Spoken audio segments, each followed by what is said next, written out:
translate this, and I'll give you $10 million. The laugh that followed belonged to Dominic Russo, a man whose name was whispered with equal parts reverence and dread in the darkest corners of the city.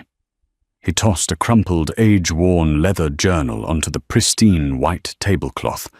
His top-tier linguists had already failed, sweating under his lethal gaze. It was a rhetorical joke, a cruel, arrogant taunt thrown at the terrified room. But the shy waitress with downcast eyes, gripping a silver water pitcher, didn't flinch. She leaned over, her voice barely above a whisper, and read the impossible script. The room went dead silent. To survive in a city that thrived on the destruction of the weak, Amelia Reed had mastered the art of being entirely invisible. At 24, she was a ghost in a pressed black uniform and a starched white apron, navigating the opulent, dimly lit floors of the Sterling. Located in the heart of Manhattan's elite district, the Sterling was not just a restaurant, it was a sanctuary for the untouchables. Mayors dined here. Wall Street titans bled their corporate rivals dry over plates of Wagyu beef here. And more discreetly, the men who controlled the city's underworld signed away lives over crystal glasses of imported scotch. Amelia preferred the background. She kept her blonde hair pulled back into a severe, unremarkable bun. She wore no makeup, spoke only when spoken to, and perfected a gaze that was perpetually aimed at the floorboards or the rims of the glasses she refilled. Her shyness wasn't just a personality trait, it was a finely tuned defense mechanism. But behind those quiet, hazel eyes was a mind that never stopped analyzing. Amelia had inherited a devastatingly rare gift from her late father, an erratic but brilliant cryptography professor who had dragged her across Eastern Europe and the Mediterranean during her childhood. She possessed an eidetic memory for linguistics. She didn't just learn languages. She absorbed their syntax, their slang, their deeply buried regional dialects. She spoke 8 languages fluently and could read a dozen more, including dead ciphers that baffled modern software. It was a useless skill for a waitress trying to pay off a mountain of inherited medical debt, but she kept the knowledge locked away in her mind, a secret sanctuary she retreated to when the real world became too loud. Tonight, the real world was deafening. The air in the private sapphire dining room was thick with an unnatural, suffocating tension. The waitstaff had drawn straws in the kitchen to see who would take the table, and Amelia, notoriously unlucky, had pulled the short end. Seated at the head of the heavy mahogany table was Dominic Russo. He was the newly ascended head of the Russo Syndicate, a man who had taken control of his family's empire with a ruthless efficiency that left the criminal underworld reeling. Dominic was terrifyingly composed. Broad-shouldered, impeccably dressed in a tailored charcoal suit and possessing a sharp, aristocratic jawline, he looked more like a ruthless hedge fund manager than a mob boss. But it was his eyes, pitch black, cold and predatory, that gave him away. Flanking him were his 2 right-hand men, Silas and Gabriel, heavy-set enforcers whose tailored jackets poorly hid the holstered weapons at their sides. Across from Dominic sat a faction of Eastern European businessmen, led by a man named Constantine. Constantine was a notorious arms dealer who operated through a web of shell companies, officially registered under the Valerius private logistics firm, a real, heavily guarded entity known to government agencies, but entirely untouchable. The meeting was supposed to be a merger, a finalization of supply routes through the eastern seaboard. Amelia stood in the corner of the room, her back pressed against the silk-lined wallpaper, holding a silver tray with a fresh decanter of water. She regulated her breathing, trying to make herself small as the deep, rumbling voices of the men echoed around her. "We agreed on a 20% cut, Constantine," Dominic's voice sliced through the room. It wasn't loud, but it commanded absolute authority. "I don't renegotiate after the ink is dry."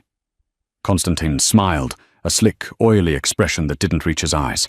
"The landscape changes, Mr. Russo. The local authorities have increased border patrols. Our risk is higher. Therefore, our price must reflect the current climate." Amelia watched the subtle shifts in body language. Gabriel shifted his weight. Silas let his hand rest casually on his thigh, inches from his jacket.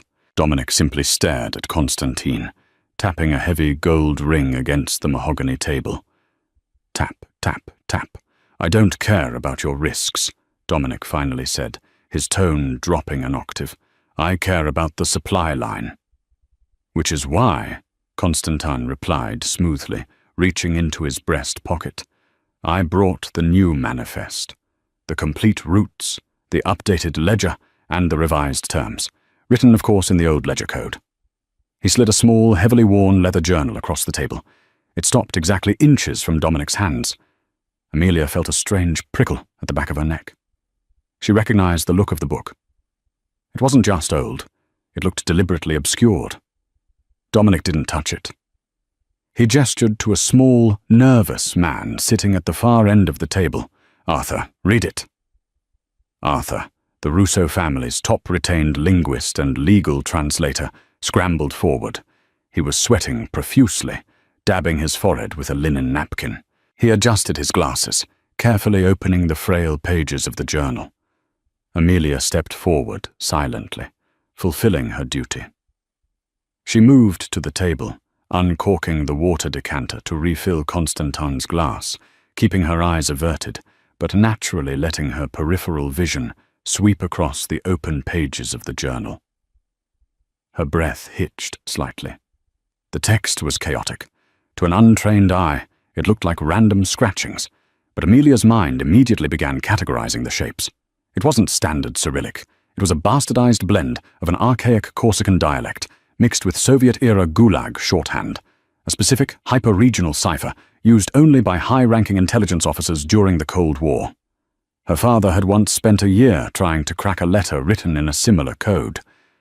She finished pouring the water, stepping back into the shadows of the room, her heart pounding a frantic rhythm against her ribs. The silence in the sapphire room stretched until it felt like a physical weight pressing down on everyone's chest. All eyes were on Arthur. The translator was trembling visibly now. He turned a page, then turned it back, his face draining of color. "Well?" Dominic asked, his voice a low, dangerous purr. "What are the revised terms, Arthur?" "Mr. Russo, I..." Arthur stammered, pulling a magnifying loupe from his pocket and squinting at the page. "This isn't standard Russian. It's not Chechen. It's not Albanian. It appears to be an encrypted cipher, mixed with some sort of localized dialect. There are symbols here that don't belong to any modern alphabet." Constantine leaned back in his chair, a smug look crossing his features. "It is an insurance policy, Dominic. Only my inner circle can read the old ledger. You can take the journal to your best analysts. It will take them weeks to decode it. By then, the shipment will be secured and you will agree to my terms. 25%, non-negotiable." Dominic's jaw tightened. The disrespect was palpable. In his world, a lack of transparency was a declaration of war. He stood up slowly, towering over the table. He walked over to Arthur, who shrank back into his chair, terrified. Dominic picked up the journal, staring down at the jagged, inky scrawls. "Weeks?" Dominic murmured, turning to look at Constantine. "You think I have weeks to play games with you?" "It is not a game," Constantine replied, though his voice wavered slightly under Dominic's intense glare. "It is business." Dominic threw the journal back onto the center of the table with a loud smack that made Amelia flinch in her corner. He turned to Arthur, his eyes blazing with a suppressed fury. "You are supposedly the best linguist on the eastern seaboard, Arthur. I pay you $250,000 a year to ensure I am never blind in a room. Read the damn book." "I can't," Arthur squeaked, panic overtaking him. "It's gibberish. It's a dead language wrapped in a numerical code. Without a key, it's impossible. It's gibberish, sir." Dominic let out a harsh, barking laugh. It wasn't a sound of amusement. It was the sound of a predator realizing it was being caged. He paced the length of the table, his hands running through his dark hair. The sheer audacity of Constantine handing him an unreadable contract in his own city was an insult that demanded blood. He stopped, placing his hands flat on the table, leaning in close to Constantine. "You bring me gibberish," Dominic said, his voice ringing through the silent room. "You bring me a puzzle box and expect me to pay a premium for it." He stood up, throwing his arms wide, addressing the entire room in a burst of dark, theatrical arrogance. "Is there anyone in this godforsaken city who isn't utterly useless?" Dominic yelled, his voice echoing off the silk walls. He pointed at the leather book. "I swear to God, translate this, and I'll give you $10 million right now. $10 million to the first person who can read this absolute garbage." He laughed again, a cruel, mocking sound directed at Arthur, who was practically weeping into his napkin, and at Constantine, who looked suddenly nervous. In the corner of the room, Amelia froze. $10 million. The number echoed in her mind. $10 million was freedom. It was the end of the crushing debt left by her father's cancer treatments. It was the end of hiding from debt collectors, the end of living in a rat-infested studio apartment in Queens, the end of being invisible. She looked at the book lying open on the table. From her angle, she could see the top paragraph of the right-hand page. It wasn't a supply route manifest. Her eyes scanned the harsh symbols. Her brain effortlessly translated the Corsican root words, cross-referencing them with the Gulag shorthand. Route, block, port, execution. It wasn't a contract at all. Amelia's heart hammered so hard she felt physically sick. She was breaking the cardinal rule of the sterling. Never engage, never speak, never exist. But the knowledge burned in her throat. If Dominic Russo took that book home and let his analysts spend weeks decoding it, he would be dead before the weekend. She didn't make a conscious decision to move. Her body simply acted on a terrifying, desperate impulse. Amelia stepped out of the shadows. Her soft, rubber-soled shoes made no sound on the thick carpet, but as she stepped into the dim light of the chandelier, she suddenly became the focal point of the room. She walked slowly towards the table, her hands trembling slightly as she clutched the silver water pitcher to her chest like a shield. Gabriel, Dominic's underboss, instantly stepped in front of her, his hand diving into his jacket. "Whoa, sweetheart. Back to the kitchen. You don't belong here." Amelia stopped. She looked up, past the massive enforcer, straight into the dark, stormy eyes of Dominic Russo. He was looking at her as if she were a hallucination, an insignificant bug that had wandered onto his battlefield. "Excuse me," Amelia whispered. Her voice was incredibly soft, husky from disuse, but in the dead silence of the room, it carried perfectly. Dominic narrowed his eyes. "What do you want?" he snapped, his patience entirely evaporated. Amelia swallowed hard. She pointed a shaking finger toward the leather journal on the table. "I can read it," she said. For 3 agonizing seconds, the sapphire room existed in a vacuum. Constantine blinked, his smug expression freezing into a mask of utter confusion. Arthur, the highly paid linguist, stared at Amelia with a mixture of outrage and disbelief. Then Dominic Russo let out a low, dangerous chuckle. "Is this a joke? Because if it is, sweetheart, I promise you, you don't want to play." "It's not a joke," Amelia said, her voice shaking, but her gaze remaining locked on Dominic.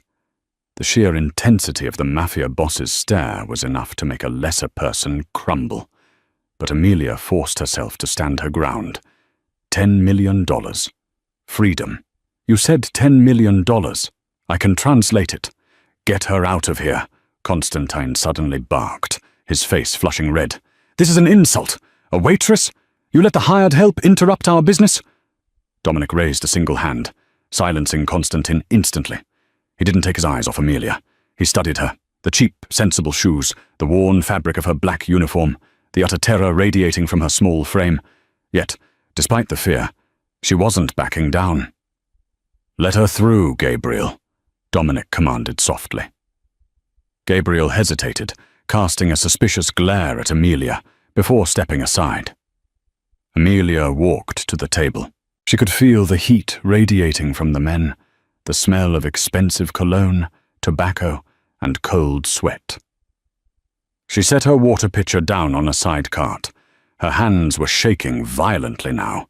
She reached out and gently pulled the worn leather journal toward her. Constantine abruptly stood up. "Dominic, this is a farce! I will not have my proprietary documents handled by a peasant." "Sit down, Constantine," Dominic said, his voice dropping to a lethal whisper, "before I have Silas nail your knees to the floor." Constantine slowly sank back into his chair, his eyes darting nervously between Amelia and the door. Amelia leaned over the book. Up close, the ink was faded, written in a hurried, aggressive hand. She took a deep breath, closing her eyes for a fraction of a second to access the linguistic architecture in her mind, the Corsican grammar structure, the Cyrillic phonetic replacements. She opened her eyes and began to read aloud. "It begins with a standard greeting, heavily localized," Amelia said, her voice growing slightly more confident as the familiar comfort of translation took over. "To the Brotherhood of the Old Port, the wolf has taken the bait." Arthur scoffed loudly. "She's making it up. That's not what that symbol means. It's—" "Quiet," Dominic snapped, leaning closer to Amelia. "Keep reading, every word." Amelia traced her finger along the second line. "The numbers here aren't cargo weights," she explained, pointing to a string of digits. "They are coordinates. And times. It says, the primary target." She paused, looking up at Dominic. "There is a specific symbol used here. It represents the head of a rival family. It means you, Mr. Russo." Dominic's face turned entirely impassive, a mask of stone. "Go on." "It reads, the primary target will accept the revised ledger. While he awaits translation, the strike will occur at Pier 44, tomorrow at midnight. The heavy weapons are secured in the Valerius Logistics shipping containers. Once the target is eliminated, the territory defaults to our control. Do not leave witnesses." The silence that followed was entirely different from the ones before. It wasn't the silence of tension. It was the silence of a graveyard. Amelia slowly pushed the book back towards the center of the table and took a step back, suddenly hyper-aware of the incredible danger she had just thrust herself into. Constantine was pale as a ghost. Sweat poured down his face. She is lying. She is a plant. You set this up, Dominic," he stammered, his hand inching slowly toward his coat pocket. Dominic didn't look at Constantine. He didn't yell. He didn't even blink. He simply reached into his jacket, smoothly drew a silenced pistol, and without turning his head, fired a single shot. Pfft. The sound was muffled, like a heavy book hitting a carpet. Constantine slumped backward into his chair, a small, dark hole perfectly centered in his forehead. The two men who had accompanied Constantine leapt up, shouting, but Gabriel and Silas were already moving. In less than 3 seconds, a brutal, violently efficient scuffle ended, with both of Constantine's men pinned to the floor, disarmed and bleeding from heavy blows to the head. Amelia screamed, clapping her hands over her mouth, backing away until she hit the wall. Her chest heaved in pure, unadulterated panic. She had never seen a dead body. She had never seen a man murdered casually over dinner. Arthur, the linguist, fainted dead away, slipping out of his chair and crumpling under the table. Dominic calmly placed his weapon back into its holster. He adjusted his cuffs, his eyes finally shifting back to Amelia. She was pressed against the silk wallpaper, trembling violently, tears of sheer terror welling in her eyes. He walked slowly around the table, stepping over the unconscious body of one of Constantine's men. He stopped just inches from Amelia. He was so close she could smell the mint on his breath and the gunpowder lingering in the air. He looked down at her, his dark eyes analyzing her with a terrifying intensity. He reached out, and Amelia squeezed her eyes shut, expecting a blow. Instead, she felt his large, warm hand gently cup her chin, tilting her face up to meet his gaze. "What is your name?" he asked, his voice entirely devoid of the violent rage that had just consumed the room. Amelia," she choked out, a tear spilling over her lashes and running down her cheek. Amelia Reed. Dominic repeated, tasting the name. He brushed a stray strand of blonde hair away from her face, his thumb lingering against her cheekbone. You just saved my life, Amelia Reed. I just translated it, she whispered, her voice cracking. Can I go now? Please, I won't say anything, eh? I swear. Dominic let out a soft, dark chuckle. He dropped his hand from her face and looked back at the carnage in the room. Go? Sweetheart, you just read a level 5 syndicate cipher like it was a children's book. You just witnessed me execute a high-ranking asset of the Petrov cartel, and, he paused, a dangerous smirk playing on his lips, I owe you $10 million. He turned back to her, his expression resolute and uncompromising. You aren't going anywhere, Dominic Russo said softly. You work for me now. Before Amelia could protest, before she could even process the reality of her new existence, Silas grabbed her arm with an iron grip. Time to go, Miss Reed, Silas grunted, as they dragged her out of the private dining room, past the terrified, frozen staff of the Sterling, and out into the cold Chicago night toward a waiting fleet of black SUVs. Amelia realized the devastating truth. She was no longer invisible. She had stepped out of the shadows, and in doing so, she had sold her soul to the devil. And the devil always paid his debts. The transition from the blood-stained carpet of the Sterling to the sterile, pressurized cabin of a private Gulfstream jet happened in a blur of terrifying efficiency. Amelia hadn't spoken a word. She sat frozen in the plush leather seat, her arms wrapped around her knees, staring blankly out the window into the pitch-black sky. Silas and Gabriel sat near the front, speaking in hushed, urgent tones, their weapons now fully visible. Dominic Russo sat directly across from her. He had shed his suit jacket, rolling up the sleeves of his crisp white shirt, revealing forearms corded with muscle, and a sprawling, intricate tattoo of a predatory bird masking his left wrist. He was drinking a glass of amber liquid, his dark eyes never leaving her face. He was studying her, dissecting her reactions. Drink this, Dominic commanded softly, leaning forward to place a glass of water on the small table between them. You're going into shock. Amelia didn't move. Her voice, when it finally emerged, was a fragile, hollow rasp. Where are you taking me? Away from Manhattan, Dominic replied smoothly, taking a slow sip of his drink. Constantine wasn't just a rogue arms dealer. He was a high-ranking lieutenant for the Petrov Syndicate. By tomorrow morning, every Russian hitman from Brighton Beach to Moscow will know that a waitress in a black uniform derailed a multi-million-dollar coup and got their boss killed. If I left you at that restaurant, you would be dead before the breakfast rush. Amelia's breath hitched. The reality of his words crashed over her like freezing water. I don't know anything. I just read the book. You promised. You said you owed me. I said I owed you $10 million, Miss Reed. I didn't say you were free to go. Dominic reached beside his seat and produced a sleek silver laptop. He opened it, typed rapidly for a few seconds, and turned the screen toward her. Amelia blinked, her tear-filled eyes struggling to focus on the illuminated screen. It was a banking portal, an offshore account in the Cayman Islands.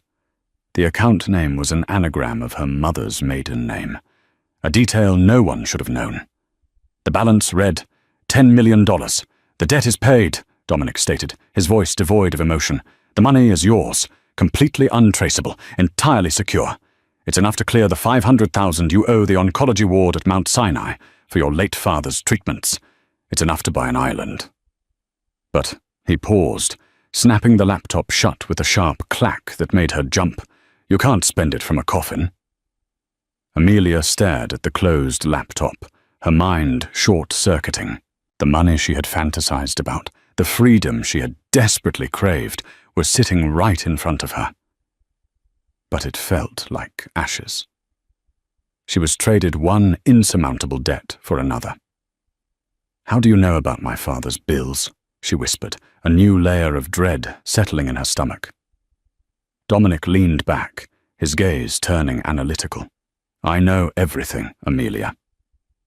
I know your father was Professor David Reed, a brilliant but disgraced cryptographer who lost his tenure because of a gambling addiction. I know you spent your childhood dragged through the underbelly of Eastern Europe while he hid from loan sharks. I know you speak 8 languages, read dead ciphers, and have been hiding your genius behind a waitress apron because you're terrified of drawing attention to yourself."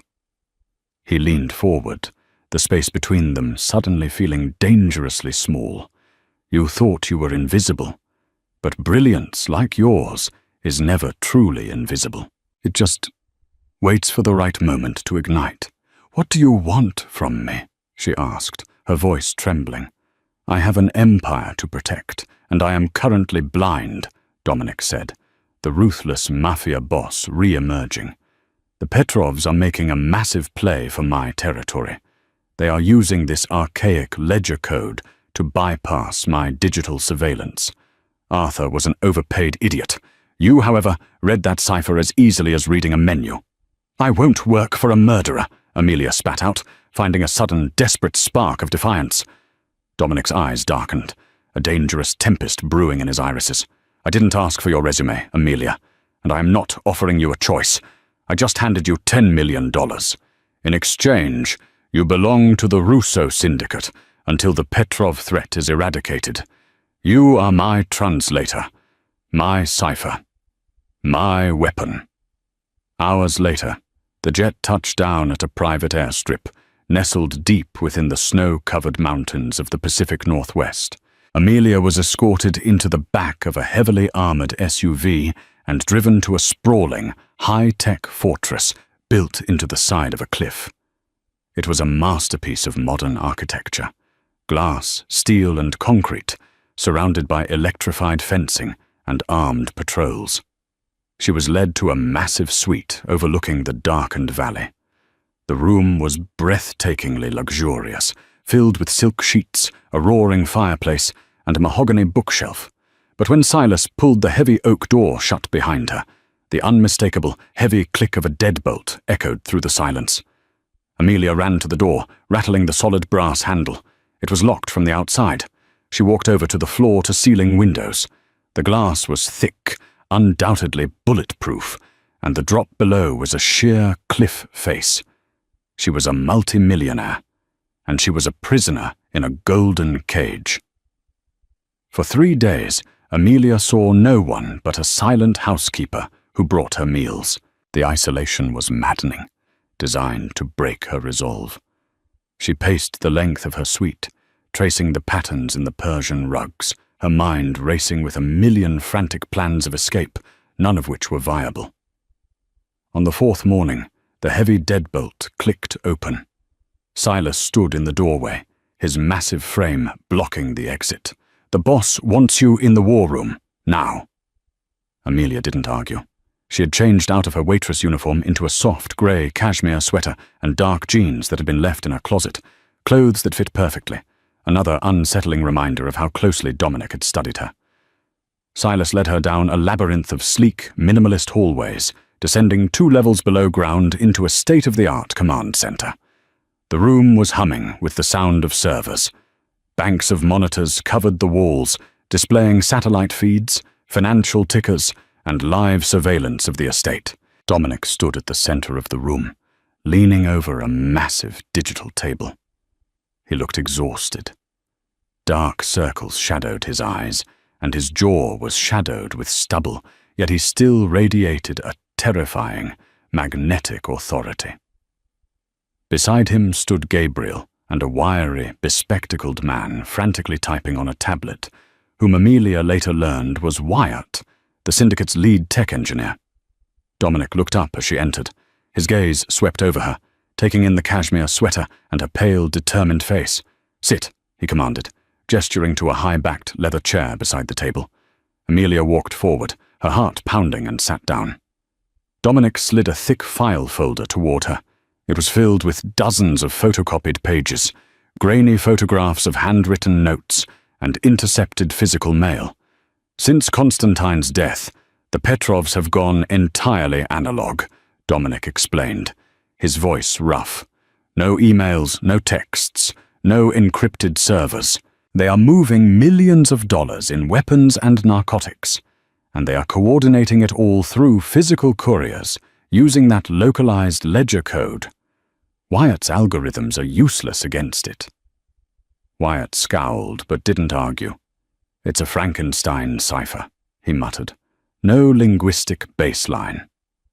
Amelia, Dominic said, leaning over her chair, his voice dropping to a low, persuasive cadence that sent an involuntary shiver down her spine. I need you to break it. All of it. Amelia stared at the sprawling mess of documents. She could see the bloodstains on some of the pages. She knew exactly what translating these meant. She would be directly facilitating organized crime. She would be helping a monster dismantle other monsters. And if I refuse? She asked quietly, not looking up. Then the Petrovs wipe out my southern supply lines. Hundreds of my people die. And eventually they breach this compound and kill us both, Dominic stated bluntly. Your moral high ground is a luxury you can't afford right now, Amelia. We are in a war. Read the pages. Amelia closed her eyes. She thought of her father, how he used to treat ciphers as beautiful, intricate puzzles. He never used his gift for violence, but she was trapped. Survival was the only metric that mattered now. She opened her eyes, pulled a blank legal pad toward her, and picked up a pen.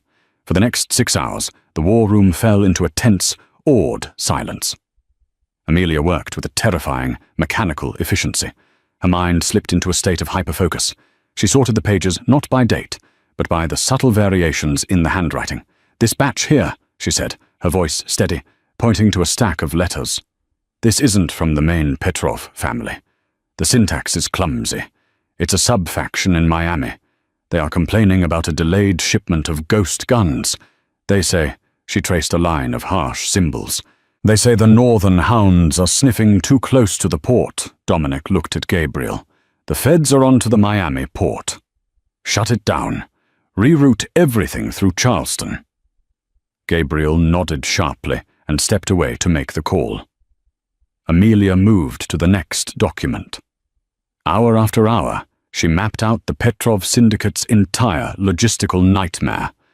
She became an oracle, decoding assassination plots, bribes paid to city officials, and stash house locations.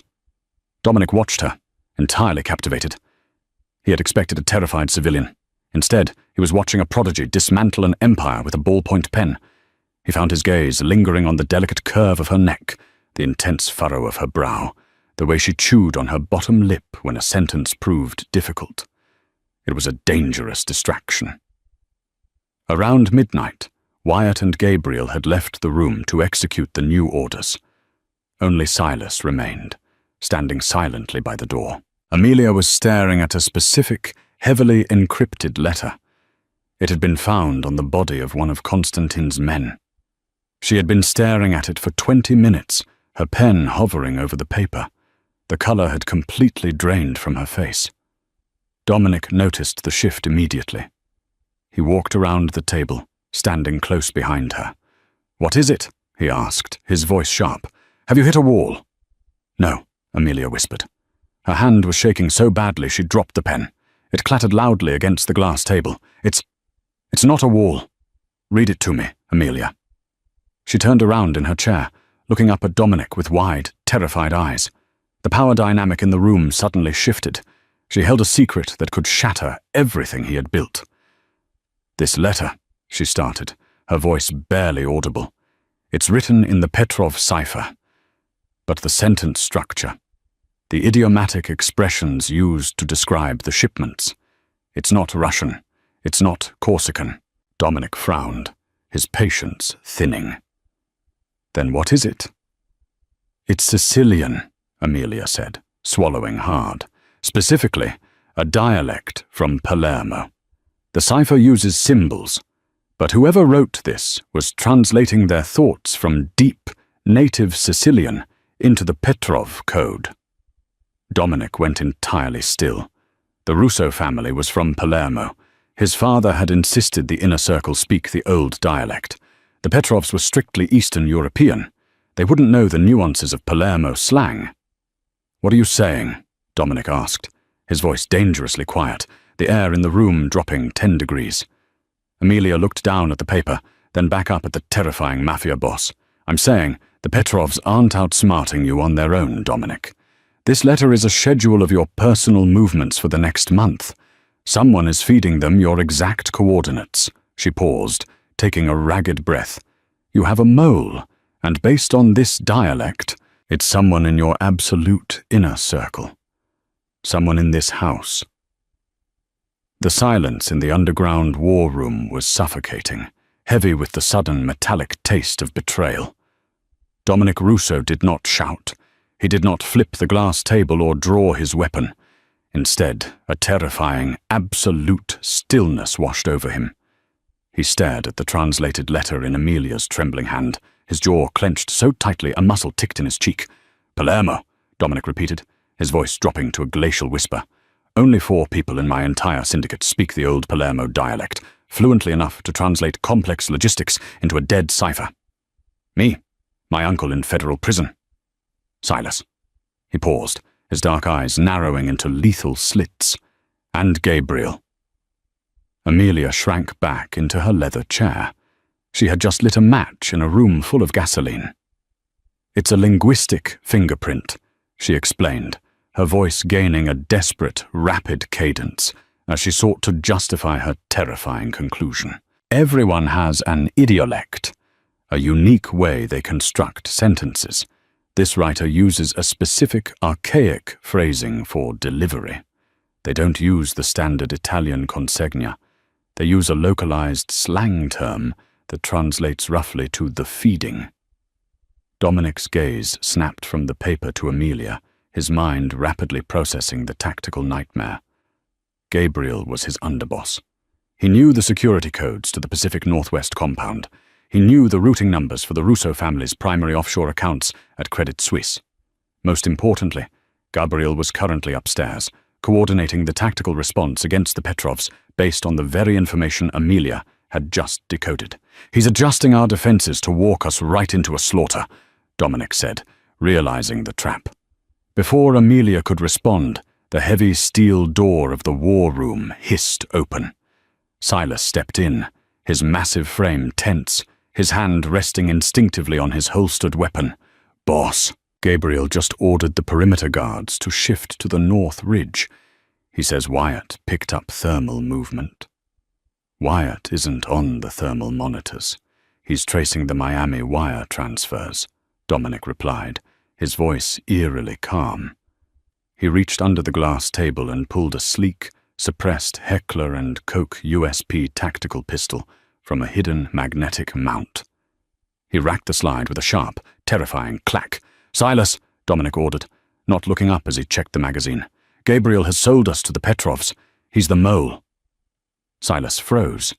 For a fraction of a second, genuine shock registered on the enforcer's heavily scarred face. Then the shock melted into a cold, professional fury. He didn't ask for proof. Dominic's word was absolute law. Silas drew his weapon. "Where do you want him?" "Alive," Dominic said, his eyes burning with a dark, violent promise. "I want to know how much my life was worth before I end his."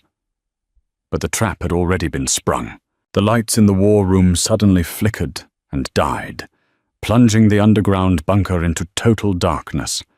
A second later, the dull red glow of the emergency backup generators kicked in, bathing the room in a bloody, sinister light.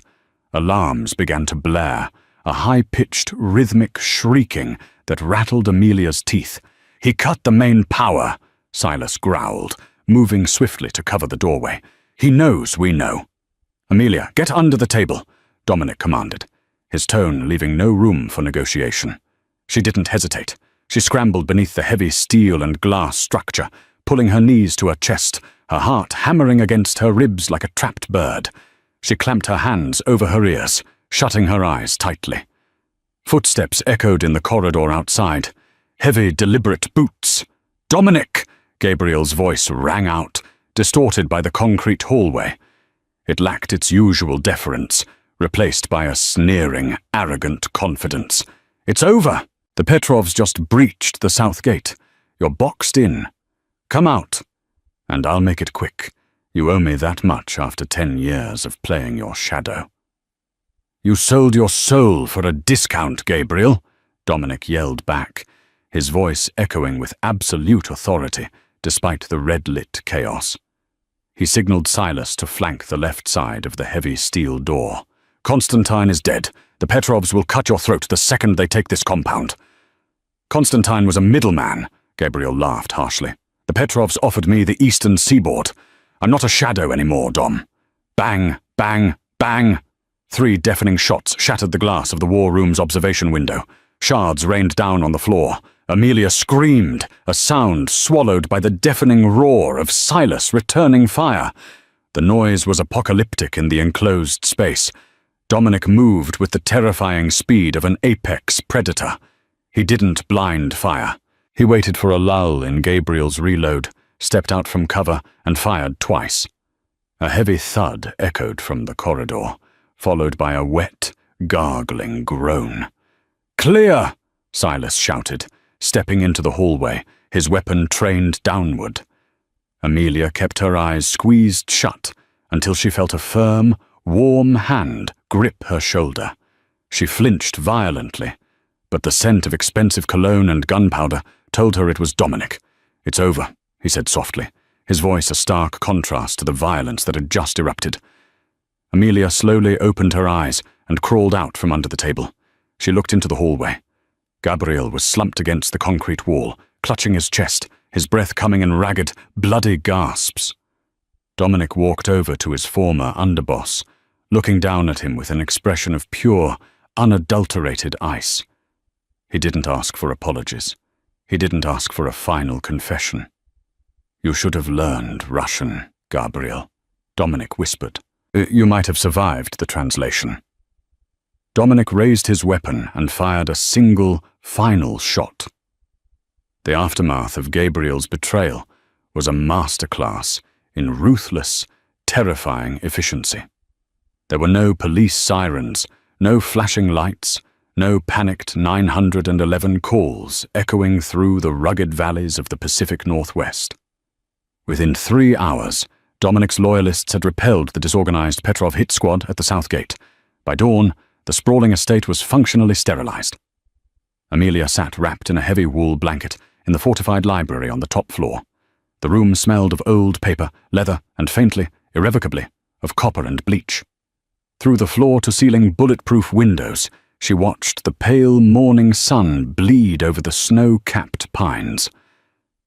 Below, in the courtyard, a black, unmarked cleanup crew, operating with the chilling precision of a Garda World Black Ops unit, was loading the last of the body bags into a refrigerated transport van. Gabriel was in one of them. Amelia shivered, pulling the blanket tighter around her shoulders. On the heavy mahogany desk in front of her sat her phone, displaying a secure login to a UBS Group AG private offshore banking portal. The screen glowed with the undeniable, life-altering balance: $10 million. Just 48 hours ago, her biggest fear had been the relentless collection calls from Mount Sinai Hospital regarding her late father's oncology bills, or the looming default on her Navient loans. She had been a ghost at the Sterling, pouring sparkling water for predators, hoping they wouldn't notice her frayed cuffs. Now, she was sitting in a mafia fortress, a multi-millionaire, having just orchestrated the tactical downfall of a Russian syndicate by translating a dead dialect. The heavy iron-wrought doors of the library creaked open. Amelia didn't jump. The paralyzing, rabbit-like fear that had defined her entire adult life had been entirely burned away in the crucible of the underground war room. She slowly turned her head. Dominic Rousseau walked in. The sheer, overwhelming gravity of the man seemed to suck the oxygen right out of the room. He had showered and changed into a fresh, tailored black suit, but the violent night had left its mark. Dark, bruising shadows sat beneath his eyes, and his knuckles were split and red. Yet he still moved with the predatory grace of a man who owned the very ground he walked on. He didn't speak immediately. He walked over to a crystal decanter on a side table, pouring 2 fingers of Macallan 25. He swallowed half of it in one go, the amber liquid burning down his throat, before he finally turned his dark, impenetrable gaze to her. Wyatt just finished scrubbing the servers, using a customized Palantir ghost protocol, Dominic said, his voice a low, gravelly rumble that sent an involuntary shiver down her spine. He confirmed the wire transfers. Gabrielle was paid $8 million through a shell corporation in the Caymans. He left the Southgate blind and fed my entire monthly schedule to the Petrovs. For $8 million, my underboss tried to butcher my family. Amelia stared at her phone, at the $10 million resting in her own account. You offered me $10 million just to read a book. And you, Dominic replied, stepping slowly towards the desk, proved to be the best investment I have made in my entire miserable life. He set his crystal glass down beside her phone. He leaned his hands flat on the mahogany wood, leaning over her. The proximity was intoxicating. Amelia could smell the sharp tang of the scotch on his breath, mixed with the expensive cedar of his cologne, and the faint, lingering metallic scent of gunpowder. I told you on the jet that you couldn't spend that money from a coffin, Amelia, Dominic said, his tone shifting from the cold detachment of a mob boss to something far more dangerous, far more intimate. The Petrov threat is neutralized. They are scrambling, leaderless. The war for now is won. You saved my life at the restaurant, and you saved my entire empire tonight. Amelia held his gaze. Her hazel eyes, usually cast downward in submission, were locked fiercely onto his pitch-black ones. Gabriel is dead. The mole is gone. Am I free to go, Dominic? The silence that stretched between them was heavy, thick with unspoken desires and the raw, electric charge of mutual survival. Dominic stood up straight, his imposing frame casting a long shadow over her chair. He reached into his breast pocket and pulled out a sleek, black keycard, tossing it onto the desk next to the phone. A NetJets Bombardier Challenger 350 is sitting fueled on the tarmac at the private strip down the mountain, Dominic said smoothly, his eyes never leaving hers. That key card gets you past the gate. Silas will drive you himself. The $10 million is yours, clean, untaxed, untraceable. You can pay off Mount Sinai. You can buy a villa in Tuscany or a penthouse in Manhattan. I will provide a shadow security detail to ensure the Petrovs never get within 100 miles of you. You can disappear into a quiet, safe, beautiful life. And I swear on my life, Amelia, I will never look for you. Amelia looked at the black keycard. It was the exit door.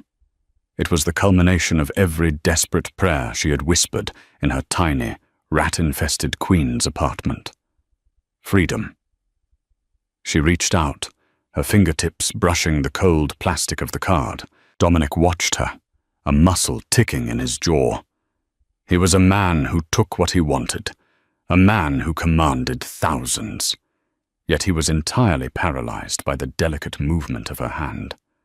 But you and I both know you don't want to be invisible anymore, Dominic murmured, his voice dropping to a seductive, lethal whisper. Do you, Amelia? She froze. I watched you down in that war room, he continued, stepping around the desk, invading her personal space until his thighs brushed against the armrest of her chair. I watched you slip into that cipher like it was a second skin. You didn't just survive tonight. You thrived in it. Your father dragged you through the dirt of the underworld, and you spent your whole life trying to wash it off. But it's in your blood. You have a beautiful, terrifying, brilliant mind.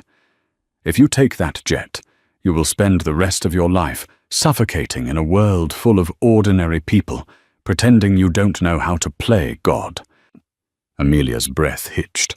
Her chest rose and fell rapidly. He was tearing down the walls of her psyche with terrifying precision.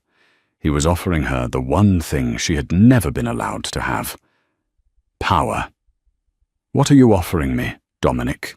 She asked, her voice shedding its last trace of a tremor, emerging cool and sharp. A throne, Dominic answered without a second of hesitation. He reached down, his large, calloused hand gently gripping her chin, tilting her face up. His thumb brushed over her lower lip. It was a fiercely possessive touch. "I am surrounded by men with guns, Amelia. I have enforcers, I have hitters, I have tech analysts. But I need a partner, someone who can see the traps before they are set. You will be my chief intelligence officer. You will rewrite my entire syndicate's encryption protocols. You will stand by my side, not behind me. And I promise you." He leaned in, his lips hovering mere inches from hers. "No one in this world will ever dare look past you again." Amelia looked down at the desk, the keycard, the phone with the 10 million, and finally the worn leather journal that had started it all. It was a symbol of violence, blood, and crime. But it was also the key that had unlocked her cage. If she left, she would be rich, but she would always be looking over her shoulder. If she stayed, she would be walking into the fire, but she would be the one controlling the flames. Slowly, deliberately, Amelia pushed the black NetJet's keycard back across the desk, away from her. She reached up and placed her hand over the one Dominic had resting on her jaw. Her skin was warm against his cold knuckles. "If I stay," Amelia said, a small, dangerous smile curving her lips, "I'm going to need a new wardrobe. I refuse to rule a syndicate in cashmere sweaters you bought for your ex-girlfriends." And she paused, her eyes flashing with a brilliant, dark light. "My rate for translations just went up. We split the Eastern Seaboard supply lines 50-50. Dominic stared at her for a fraction of a second, utterly stunned by her audacity. Then a deep, genuine laugh erupted from his chest. It was a sound of pure, unadulterated triumph. He didn't shake her hand. Instead, he leaned down and captured her lips in a bruising, hungry kiss, tasting of scotch and adrenaline. Amelia kissed him back, her hands tangling in his dark hair, entirely surrendering to the chaotic, violent pull of the man who had finally seen her. The contract wasn't signed in ink, it was sealed in blood, ambition, and the unbreakable silence of the underworld. The invisible waitress was dead. The Queen had arrived. The evolution of Amelia Reed from a terrified, invisible waitress to the most feared intelligence asset in the underworld is a testament to the intoxicating allure of power. The $10 million joke spun in the Sapphire Room catalyzed a chain of events that shattered her quiet existence, forcing her to weaponize the very intellect she had spent her life hiding. In the end, Amelia realized that true safety wasn't found in being unnoticed. It was found in being indispensable. By deciphering the violent language of Dominic Rousseau's world, she didn't just earn her freedom. She claimed an empire. She traded a life of mundane submission for a reign of calculated dominance, proving that the quietest person in the room is often the most dangerous.